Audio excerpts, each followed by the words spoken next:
Bismillahirrahmanirrahim. Saudara-saudara, kita semua terkejut mendengar peristiwa penangkapan Ketua Mahkamah Konstitusi beserta satu orang anggota DPR RI, satu orang bupati, dan dua orang yang lain oleh KPK tadi malam. Saya juga merasakan kemarahan dan keterkejutan rakyat Indonesia mengetahui apa yang terjadi tadi malam itu. Tadi pagi saya mulai berkomunikasi dengan sejumlah pejabat setelah mendapatkan laporan dari Mensesnek, sebab KPK tentu memberitahu saya sebagai kepala negara kalau ada tindakan hukum yang mengait kepada pimpinan-pimpinan lembaga negara. Dan dalam kapasitas saya sebagai kepala pemerintahan, kalau tindakan itu mengait kepada menteri atau anggota kabinet. Begitu aturan dan etika yang kami bangun dan sepakati. Setelah itu saya tentu mencari dan mengumpulkan informasi atau keterangan yang lebih lengkap agar respon yang saya sampaikan pagi ini sesuai dengan harapan banyak pihak itu tepat. Saya telah berbicara dengan Mendagri, Pak Gamawan Fauzi, dan kemudian beberapa saat kemudian Gubernur Kalimantan Tengah, Pak Tera Senarang juga menelpon dan berkomunikasi dengan saya untuk ikut menjelaskan duduk persoalan yang terjadi, termasuk ditahannya salah satu bupati di Kalimantan Tengah. Saudara-saudara, tentu ini sangat mengejutkan, apalagi Mahkamah Konstitusi adalah sebuah lembaga yang amat penting, termasuk perannya yang besar dan menentukan dalam kehidupan bernegara dan pemerintahan di negeri ini. Saudara-saudara, saya perlu menyampaikan khusus atas peristiwa ini karena dua hal. Pertama, kasus hukum ini menyangkut sebuah lembaga negara yang saya katakan tadi penting dan menentukan. Apalagi menyangkut pemimpin di lembaga itu. Sedangkan yang kedua, yang tidak kalah pentingnya, isu ini berkaitan pula dengan kehidupan demokrasi.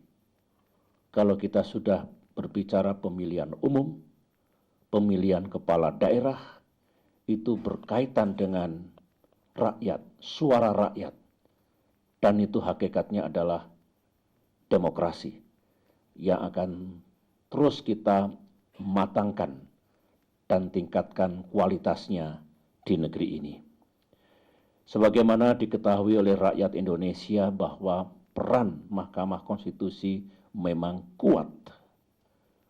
Putusan mahkamah ini final dan mengikat. Begitu yang ada dalam konstitusi kita, Undang-Undang Dasar tahun 1945. Dan yang diputus adalah isu-isu yang fundamental, isu yang mendasar. Misalnya, undang-undang, sengketa antar lembaga negara, maupun sengketa dalam pemilihan umum ataupun pemilihan kepala daerah. Bayangkan apabila putusannya salah. Bayangkan kalau ada penyimpangan terhadap putusan itu. Tidak ada penyimpangan pun Kalau putusannya salah karena mengikat dan final, dampaknya tentu amat besar dalam kehidupan bernegara di Indonesia. Saya masih ingat beberapa saat yang lalu di ruangan ini, saya berkonsultasi dengan didampingi Wakil Presiden dan sejumlah menteri dengan para pimpinan DPR RI, Ketua dan para Wakil Ketua DPR RI. Kita membahas banyak hal, termasuk kehidupan bernegara dan berpemerintahan, termasuk peran sejumlah lembaga negara, termasuk informasi yang didapatkan berkaitan dengan apa yang ada di jajaran Mahkamah Konstitusi. Kami memberikan perhatian yang serius waktu itu. Mengapa? Yang saya katakan tadi itu, betapa kuat dan menentukannya lembaga ini dalam banyak hal. Saudara-saudara, Hakim Mahkamah Konstitusi sebagaimana hakim di lembaga penegak hukum yang juga amat penting perannya, itu dituntut memiliki integritas yang tinggi, integritas kepribadian yang baik. Juga diharapkan memiliki kapasitas untuk memutus suatu sengketa dengan benar dan tepat. Dan di atas segalanya, para penegak hukum, siapapun, lembaga manapun, itu dipersyaratkan untuk bersikap adil. Tidak main-main dengan politik ketika harus menentukan keadilan dan kebenaran, dan apalagi bermain-main dengan uang untuk sebuah kebenaran dan keadilan. Berat tugas seorang hakim Mahkamah Konstitusi dan hakim manapun sejatinya. Dan ini mengait untuk menjadi pelajaran kita semua. Pemilihan posisi-posisi di lembaga-lembaga negara yang penting itu memang tidak boleh sangat dipengaruhi oleh kepentingan politik. Prosesnya sebenarnya bukan proses politik dalam arti ditinjau dari sisi politik, ditinjau dari kepentingan partai-partai politik, harus dibebaskan. Jadi kalau ada fit and proper tests, itu menguji integritas, kapasitas, dan kesiapan. Bukan rahasia umum lagi, banyak proses pemilihan di negeri ini yang harus kita tata kembali, yang harus kita luruskan. Sebab kalau keliru, risikonya amat besar, harga yang dibayar amat tinggi. Saudara-saudara, saya ingin menyoroti secara khusus, dan ini kerap dibicarakan di banyak forum oleh banyak pihak di negeri ini. Mahkamah Konstitusi kerap membatalkan sebuah undang-undang. Undang-undang itu disusun bertahun-tahun, paling tidak berbulan-bulan, oleh pemerintah bersama DPR RI. Kadang-kadang bisa dibatalkan atau diubah. Dibenarkan untuk mengubah dan membatalkan undang-undang itu, kalau memang itu putusan yang terbaik dan paling tepat. Dan Mahkamah Konstitusi memiliki kewenangan untuk itu, dan harus kita hormati. Saya sendiri, setiap ada putusan Mahkamah Konstitusi, saya indahkan dan saya jalankan. Saya tidak pernah melawan dan menolak putusan Mahkamah Konstitusi selama ini, karena saya harus memberi contoh sebagai manusia dan pejabat yang taat hukum. Tetapi sekali lagi, betapa berbahayanya kalau putusan yang final dan mengikat itu ternyata tidak tepat dan tidak benar, apalagi prosesnya ada penyimpangan-penyimpangan di dalamnya. Sama halnya dengan memutus sengketa dalam pemilihan umum atau pemilihan kepala daerah yang kita kenal dengan pemilu kada atau pilkada. Ini tentu akan merusak demokrasi kita, akan menggugurkan kebenaran dan keadilan yang itu sangat didambakan oleh rakyat kita. Saya juga ingin menggunakan kesempatan yang baik ini, karena tahun depan kita akan melaksanakan pemilihan umum, baik itu pemilu legislatif maupun pemilihan presiden dan wakil presiden, yang sekarang pun prosesnya sudah dimulai. Sementara pemilihan kepala daerah terus berlangsung. Saya sungguh berharap, baik dalam kapasitas saya sebagai kepala negara, kepala pemerintahan dan pribadi, lembaga-lembaga yang diberikan mandat, baik oleh Undang-Undang Dasar, oleh Undang-Undang, dan sejatinya oleh rakyat seperti KPU, Bawaslu, DKPP, itu bisa menjalankan tugas penyelenggaraan pemilu dalam arti luas dengan profesional, netral. Tidak boleh ada keberpihakan kepada siapapun yang sedang berkompetisi, lurus. Dan manakala ada urusan yang harus dibawa ke